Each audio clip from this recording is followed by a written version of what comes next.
Hello and welcome to Exam Chala. Today in this video we are going to see some important news and editorial analysis of 27th of May 2021. But before getting started, kindly do like, share, subscribe our channel on YouTube, follow us on Instagram, Facebook and Telegram. You can also download our application from the Play Store, and in the store section you can visit and find out multiple interesting courses for SBI clerk, RRB, SSC, UPSC, GPSC, Group D exams and all, where you will be getting online free demo classes, study materials, mock test, live classes and doubt solving sessions. So kindly download our applications and get it into the journey of government exam preparation. Then let's move into the main video. First article is taking from the Bangla and Lanka currency exchange. Recently Sri Lanka और बांग्लादेश ने अपनी currency को exchange करने की एक swapping, so they have decided a swapping measurement between Sri Lanka and Bangladesh. So will discuss what it is and क्यों there has been a decision to swap, और basically it is a decision of the Bangladesh to swap its currency with Sri Lanka. Swapping means to exchange, बदलना. So it is just a kind of nothing but a loan. किसी देश को किसी एक country से अगर loan लेना हो, and normally the tradition is they take loan in the US dollar. Why they take in the loan in the US dollar? Because US dollar is convertible and is acceptable at everywhere. हर किसी देश में US dollar is acceptable, and even the international banks like IMF और world bank, ADB, new development bank, European bank, every other bank, dollar is accepted as the international structure of the monetary loans and international money unit. So there is a procedure that her country या कोई organization किसी देश को loan देती है या लेती है, so to keep it in a dollar framework. But recently Sri Lanka and Bangladesh has agreed that कि Bangladesh will provide loan to the Sri Lankan government in dollars, but the repayment will be done by the Sri Lankan government in rupees. Okay, or in rupees means the Sri Lankan rupees. So Bangladesh की currency अगर हम यहाँ पता कर लेते हैं तो Indian currency is rupees, Bangladesh की करेंसी है टाका, जिसको बंगाली में टका कहते हैं. टका मतलब भी रुपया ही होता है. सो टका, एंड श्रीलंका की जो करेंसी है that is Sri Lankan rupees. Okay, so the agreement between Bangladesh and Sri Lanka has done so that Bangladesh will give $200 million to Sri Lanka, and then in a fixed time, जो time दोनों country के आपस के बीच में decision होगी, और उस loan का इंटरेस्ट श्रीलंका जो है वो बांग्लादेश को इन द फॉर्म ऑफ श्रीलंकन रूपी में वापस करेगा. Now what is the benefit for Sri Lanka in that? सबसे पहले कि ये जो लोन श्रीलंका, बांग्लादेश श्रीलंका को दे रहा है वो बाज़ार में मिल रहे लोन से सस्ता होगा. दूसरा, क्योंकि दे हैव टू पे इनटू देयर श्रीलंकन रुपीज़, तो उनके जो फॉरेन एक्सचेंज रिज़र्व, हर कंट्री का एक फॉरेन रिज़र्व होता है और उसमें उनको डॉलर में पैसे रखने होते हैं. बिकॉज अगर कुछ भी इंटरनेशनल मार्केट से आपको ख़रीदना है या देना है या लेना है, then you must have money in the form of dollars so that it can be acceptable everywhere. And that is why अभी जो प्रेजेंट क्राइसिस है श्रीलंका के पास, कि श्रीलंका के पास जो फॉरेक्स रिजर्व्स एकदम कम हो गए हैं, जस्ट अबाउट $4 मिलियन, और उसके पास जो कर्ज हैं वो भी $4 मिलियन के आसपास हो गए. सो जितना अगर वो कर्ज चुका देगा then it will have a zero foreign reserve. और इस कंडीशन में क्या होता है कि कोई भी कंट्री, बाहर के जो इन्वेस्टर्स होते हैं वो उस कंट्री में पैसे नहीं लगाते हैं जिन कंट्री के पास फॉरेक्स रिजर्व बिल्कुल ही ना हो, and that is why their economy will sink down. और उसी प्रोसेस से लड़ने के लिए Sri Lanka has taken loan from the Bangladesh in form of $200 million, and it will return money in the form of Sri Lankan rupees. Now the benefit of this is they will not have to return in dollar. So जो उनका forex reserve है वो maintain रहेगा और Sri Lankan rupees में उसको return कर देंगे. तो इसके दो फ़ायदे हैं श्रीलंका को. पहला फ़ायदा ये है क्योंकि उसका फॉरेक्स रिजर्व डॉलर में मेंटेन रहेगा, तो वो जो अपनी करेंसी है तो अपने देश में छाप कर उसको दे सकता है, तो उसके लिए कोई बड़ी बात नहीं है। तो श्रीलंकन करेंसी में उसे लोन दिया जा सकता है। सेकंड, कि बांग्लादेश के पास अगर श्रीलंकन करेंसी है, इट मीन्स दैट बांग्लादेश और श्रीलंका के साथ व्यापार करना पड़ेगा, बिकॉज कोई और देश श्रीलंकन करेंसी तो एक्सेप्ट करेगा नहीं। सो बांग्लादेश को फिर से श्रीलंका से कुछ ना कुछ गुड्स आइटम परचेज करने ही पड़ेंगे, और उसके बदले में ही विल हैव टू पे in the Sri Lankan currency. So it is a double benefit, और बांग्लादेश को भी बाकी देशों की तुलना में जो श्रीलंकन सामान है वो सस्ते में मिलेंगे, कि उनको डॉलर में कन्वर्ट करने की ज़रूरत नहीं होगी। They will exchange the terms and goods among themselves. So it is a win win situation for both of the countries and mostly for Sri Lanka, because अगर किसी देश के पास, सपोज करिए बांग्लादेश के पास पैसे श्रीलंकन रुपीज़ में हैं, so no other country will buy Sri Lankan rupees. So Bangladesh will have to use this Sri Lankan rupee to buy products और गुड्स और services from Sri Lanka only. So Sri Lanka ने ना सिर्फ लोन लिया, बल्कि जितना लोन वो वापस देगा, यानी कि $200 मिलियन के हिसाब से अपना ट्रेड भी फिक्स कर लिया, बिकॉज वो सारी की सारी करेंसी जो श्रीलंकन रुपीज़ में है, बांग्लादेश को उसी से बाद में सामान लेना पड़ेगा, क्योंकि उस श्रीलंकन करेंसी को श्रीलंका ही एक्सेप्ट कर सकता है। The only agreement can be there will be a fixed rate और a fixed charge between and there will be no tariff. ऐसा हो सकता है कि बांग्लादेश को कोई टैरिफ नहीं देना पड़े, या बांग्लादेश को ट्रेड फैसिलिटी मिल जाए, etcetera. So this is a cementing relation. Now why it is a news is because इससे पहले जो सार्क कंट्रीज़ हैं, South Asian association of regional countries, there India was the leader and India is the major economy. और इससे पहले श्रीलंका को अभी मदद पड़ी, तो they have bought to India. Now it is the first time जब बांग्लादेश ने किसी कंट्री की, खास करके साउथ एशियन रीजन में, एक फाइनेंशियल हेल्प की है। So this is showing that the rise of the economic power of the Bangladesh and a challenge to Indian. So Indian जो इकोनॉमी है that says or that believes that in South Asia we are the only king, but there another powers are also emerging, so we need to be skeptical कि हम ही हैं, ऐसे नहीं है, other countries are also increasing and we need to mark our impact.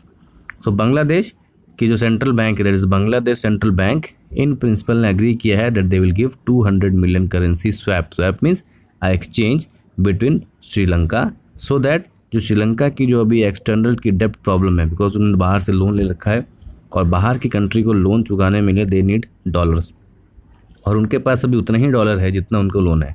So once they will repay all their loan, they will be having a zero forex reserve, and when a country is having zero forex reserve, कोई बाहर की country उनको फिर दोबारा loan भी नहीं देगी, कोई बाहर के इन्वेस्टर वहाँ पर इन्वेस्ट भी नहीं करेंगे।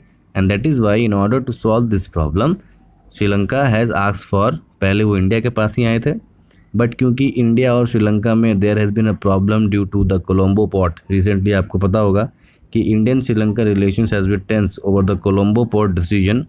कोलंबो पोर्ट में से इंडिया को श्रीलंका ने अभी हाल ही में एक्सक्लूड कर दिया था under the pressure of the Chinese and the local labours. वहाँ के जो लोकल लेबर्स हैं और चाइनी के प्रेशर में आके इंडिया को वहाँ की कोलंबो पोर्ट डेवलपमेंट में से बाहर कर दिया गया था, and that is why it led to a rift in the relation between India and Sri Lanka, and that is why India has not help, because इससे पहले हमने उनको फिर से $1 बिलियन की हेल्प पहले की हुई है, we have already helped him, but in this time we were not able to, we are not ready और we are not willing to help because of this decision that Sri Lanka kept out from the port of Colombo port development, and that is why India was skeptical in helping the Sri Lankan government. So for Sri Lanka, this is cheaper than borrowing from the other market and a lifeline because it struggles to pay the adequate forex reserves. So this is the first time that Bangladesh is accepting support to helping hand to another country, यानी किसी देश को, किसी दूसरे देश को किसी तरह की फाइनेंशियल मदद करने के लिए बांग्लादेश का ये पहला मौका है। और बांग्लादेश ऐसा क्यों कर पा रहा है? बिकॉज बांग्लादेश की इकोनॉमी जो है, अब देखेंगे आप recently, so it is expected to grow at 6%। जहाँ कोविड के टाइम पे बहुत सारी economies are falling down and struggling down, having negative growth, Bangladesh is accepted to have a 6% growth, so that is a good point. उसके बाद बांग्लादेश के पास total 45 billion का फॉरेक्स रिजर्व है, एंड जो उसका रेमिटेंस मीन्स बांग्लादेश के लोग जो बाहर किसी कंट्री में रहते हैं और अपने देश में पैसा भेजते हैं, वो इस बार ये प्रेडिक्ट किया गया था कि ड्यू टू कोविड-19 काम बंद है, इंडस्ट्रीज़ आर डाउन, सो बांग्लादेश का जो रेमिटेंस है that will be over. But हुआ ये कि एक्चुअली जो कंट्री जहाँ पर मैन्युफैक्चरिंग शुरू हुई कोविड-19 के बाद, वहाँ के बांग्लादेश के जो लोग थे, लेबर्स थे, उनकी मैन्युफैक्चरिंग, उनका इम्पोर्टेंस ज़्यादा बढ़ गया and they were taken into the front line workers because most of them are in the manufacturing industries as well as health industries and that is why the remittance never fall, it rather increased. And इस साल का remittance उनका है $21 billion. सो 45 billion में से $21 billion तो सिर्फ उसका रेमिटेंस यानी कि बाहर से आता है। सो that is why the Bangladeshis who are living abroad are actually helping the Bangladesh to maintain their forex reserve and that is why Bangladesh has been able to help Sri Lanka in the coming year। ठीक है, इससे पहले जो president है वहाँ के Gotabaya Rajapaksa who actually wanted, he came to Narendra Modi ji, but since we are having a sore relation due to the Colombo port development, India was told to leave from the Colombo port because of the local, वहाँ के जो local machinery थे, Adani port, Adani was developing it. So Adani company के खिलाफ विरोध कर दिया उन्होंने और चाइना के प्रेशर में आकर, बिकॉज चाइना से उसने ऑलरेडी लोन ले रखा है बहुत सारा, तो चाइना ने कहा कि अगर आप इंडिया को नहीं हटाओगे तो हम इंटरेस्ट रेट बढ़ा देंगे, you have to give the loan quickly. And that is why in order to maintain the pressure from the local people as well as the internal politics as well as China, they said India to keep out of this Colombo port. We were developing the eastern side of the Colombo port and we will say it out, and that is why the relation between India and Sri Lanka got soured and we did not help Sri Lanka this time।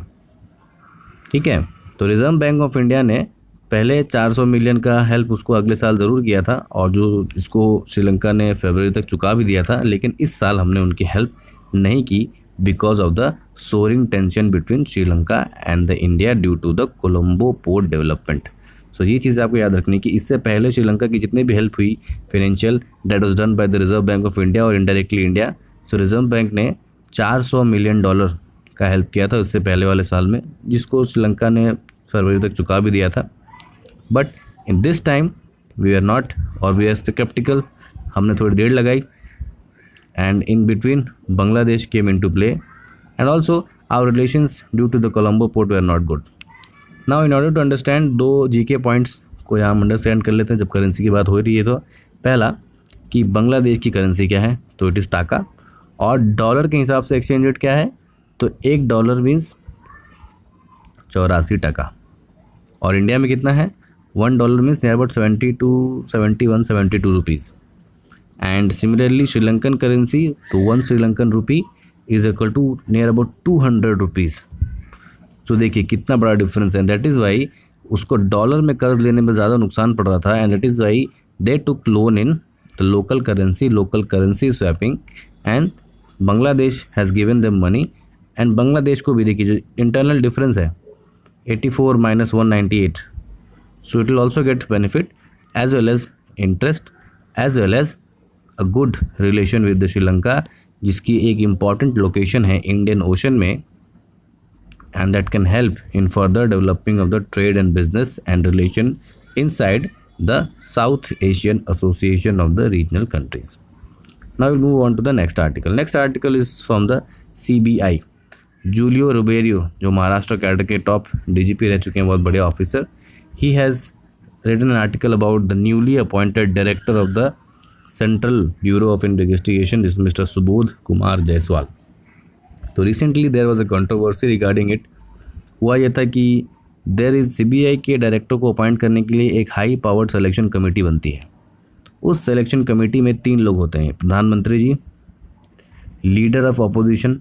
अब क्योंकि leader of opposition है नहीं, parliament में opposition अभी है नहीं, क्यों नहीं है, बिकॉज ऑपोजिशन बनने के लिए you need at least 10% seat of the Lok Sabha strength, यानी कि लोकसभा की जो स्ट्रेंथ है 545, उसका मिनिमम 10% रोल चाहिए होता है, यानी कि कम से कम 54 to 55 सीट्स आपको आनी चाहिए, तभी जाकर आपको विपक्ष यानी कि ऑपोजिशन पार्टी का दर्जा मिलता है। बट क्योंकि किसी भी पार्टी के पास 50 सीट नहीं है, और ये जो रूल सेट किया था, this rule was set by mister GV Mavalankar. इनका नाम याद रखना है, mister GV Mavalankar. He was the first speaker of the Lok Sabha, elected Lok Sabha. ठीक है, तो मिस्टर जीवी मावलंकर रूल्स को कहते हैं मावलंकर रूल्स। ही सेड कि किसी भी अपोजिशन पार्टी के पास एटलीस्ट 10% सीट होनी चाहिए, तब जाके उसे लीडर ऑफ अपोजिशन का स्टेटस मिलेगा। और लीडर ऑफ अपोजिशन को कैबिनेट मिनिस्टर, जो प्रधानमंत्री की कैबिनेट में जो मिनिस्टर होता है, उसी के बराबर का दर्जा दिया जाता है। घर, गाड़ी, सुविधाएं, secretariat, office, facilities etcetera. So leader of opposition is a very important post. But in present situation Congress is having only 45 और 46 MPs। सो इस कंडीशन में क्या किया जाएगा कि जो सबसे लार्जेस्ट पार्टी होगी अपोजिशन में, उसे तत्काल रूप से, टेम्परेरी रूप से अपोजिशन मान लिया जाएगा। और उसके जो लीडर हैं mister Adhir Ranjan Chaudhary,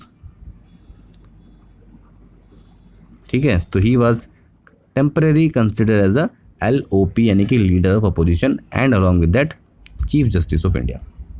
so there is 3 person. First is प्रधानमंत्री, LOP एंड CGI। ये 3 मेंबर बॉडी बनती है और CBI के डायरेक्टर को अपॉइंट करती है। जबकि हाल ही में जो 2012-13 में सुप्रीम कोर्ट के नए रूल आए थे, जब लोकपाल वाला नियम बना था, उसी वक्त जब supreme court said that CBI is a cage parrot, पिंजरे का तोता है, तो उसके अपॉइंटमेंट में नए नए रूल्स बनाए गए थे। और उसी में एक नया रूल ये जोड़ा गया था कि the director will be selected by the high membered committee of PM, LOP and CGI। और इसमें 2:1 की वोटिंग होनी आवश्यक है, यानी कि मेजोरिटी को ही सिलेक्ट किया जाएगा। नॉट बिकॉज कि whatever the PM will say, at least they need 2 votes out of 1। 3 out of 1 हो तो बहुत अच्छा। Okay, so they selected person whose name was Subodh Kumar Jaiswal has been selected, जो कि पहले महाराष्ट्र के DGP भी रह चुके हैं, डायरेक्टर जनरल ऑफ पुलिस।